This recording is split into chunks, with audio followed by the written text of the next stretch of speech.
And now, your First Alert 5 weather.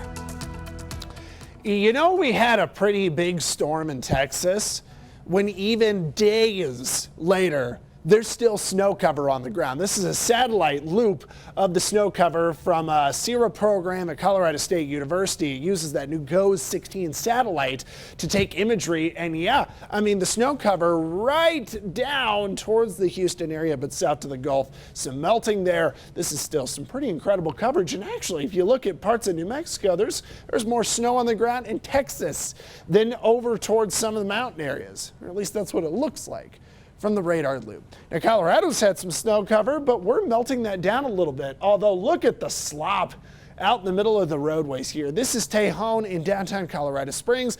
Part of the issue, especially within the city center, is the plows go scrape the snow, but it doesn't have a lot of where to go. There's cars on the sides, they plow it around, it gets pushed back out of the way. It's just a mess. Now the sky is blue, it's 34 degrees in the Springs, so we're melting the pavement. The pavement's in the 40s, and Pueblo is caught back up to 32, so we're kind of vying for who's gonna get warmer. My money would be on Pueblo taking over just a little bit later, although Canyon City looking stellar at 50 degrees, with blue sky and a little bit of snow on the high country. Before we get done here, I wanted to look at Trinidad, also very pretty with 34 degrees and pretty light winds.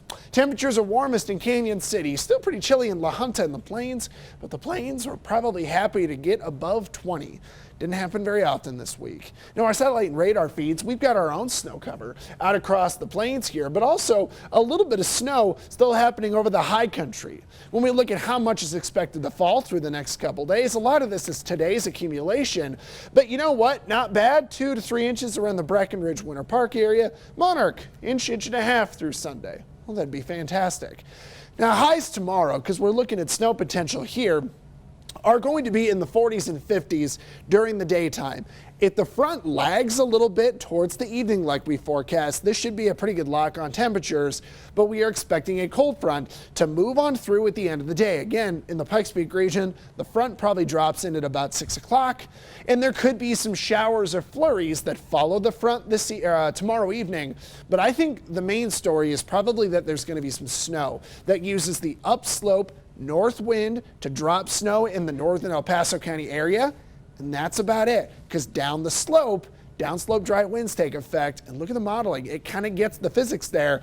We really will barely see anything. So how much snow is going to fall? Oh, kind of a 2 to 4 inch snow in the Monument Black Forest area, Palmer Lake.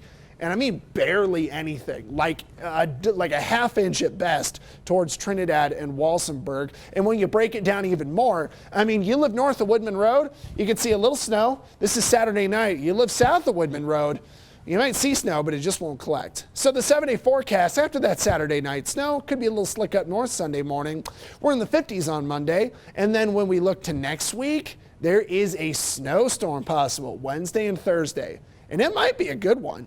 Pueblo, we're going to be in the 50s and 60s Monday, Tuesday. Yeah, we'll be cold after that, but we want moisture. It's good to get some snow, so we'll take it. A couple flurries are possible Saturday night like Pueblo, but really it's more next week, Wednesday, Thursday. We look at that snow potential, and finally Woodland Park. Maybe just a little snow Saturday night, and the bigger stuff is next Wednesday, Thursday.